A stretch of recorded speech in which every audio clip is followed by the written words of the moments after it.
నేను ఇంతకుముందు అయితే ఈ వీడియో తీశాను ప్రేమ్ కుమార్ వాగచెల్ల ఛానల్లో. ఇప్పుడైతే తెలుగులో తీస్తున్నాను. వాగచెల్ల ప్రేమ్ కుమార్ ప్రపంచం ఇది. చూడండి, ఇక్కడ నేను చెట్టుకు లెక్క పెట్టాను, 40 గూళ్ళు అయితే ఉన్నాయి ఒకే చెట్టుకి. హైలైట్ కదా. సో డిస్టెన్స్ అయితే ఇగ్గోండి చాలా ఉంది, ఒక 20 ఫీట్ డిస్టెన్స్ అయితే ఉంది ఇక్కడి నుంచి. అయినా కానీ మనం కెమెరాలో తీసినంత క్వాలిటీలో అయితే మనం వైల్డ్ లైఫ్ కెమెరాస్ అయితే కావాలి మనకు. అంత క్వాలిటీలో తీయాలంటే పక్షుల్ని చిన్న చిన్న ఉంటాయి కాబట్టి. అందులో లైట్కి ఆపోజిట్లో అయితే ఉన్నాము, చూడొచ్చు సూర్యుడు ఎక్కడ ఉన్నాడు. బట్ చూడండి క్వాలిటీ. పక్షులు మేము ఇక్కడ 3 మెంబర్స్ అయితే ఉన్నాము, 2 పిల్లలు ఉన్నారు. సో నాయిస్ అయితే చేయట్లేదు.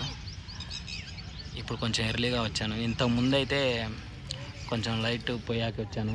ఈవినింగ్ 6 ఆ టైం అయితే మనకు బాగా అరుస్తాయి పక్షులు. ఇప్పుడు 5:25 అలా అయితే అవుతుంది టైము. పక్షులు అయితే ఉన్నాయి, అంత నీట్గా అయితే కనిపించలేదు. ఇంకొన్ని ఇక్కడ ఒకటి ఉంది, కదులుతూ ఉన్నాయి. మళ్ళీ స్టార్ట్ చేస్తాయి. పిల్లలు వెళ్ళిపోయారు, చూద్దాం. సౌండ్ వచ్చాక మళ్ళీ రికార్డ్ చేసి పెడతాను.